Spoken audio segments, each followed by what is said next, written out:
یکی هست تو قلبم که از شب واسه اون می نویسم اون خوابه نمیخوام بدونه واسه اونه که قلب من این همه بیتابه.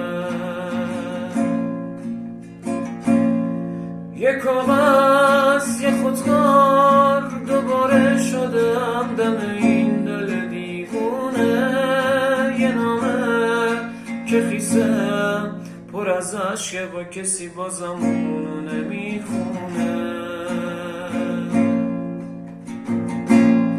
یه روزم اینجا توی اتاقم یه دفعه گفت داره میره، چیزی نگفتم آخه نخواستم دلشو قصه بگیره.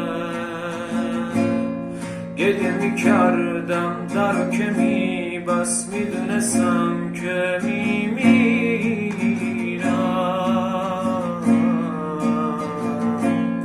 اون عزیزم بود نمیتونستم جلوی راشو بگیرم. میترسم یه روزی برسه که اونا نبینم بمیرم تنها. خدایا کمک کن نمیخوام بدونه دارم جون میکنم اینجا. سکوت اتاقا داره میشکنه تیک تک ساعت رو دیوار.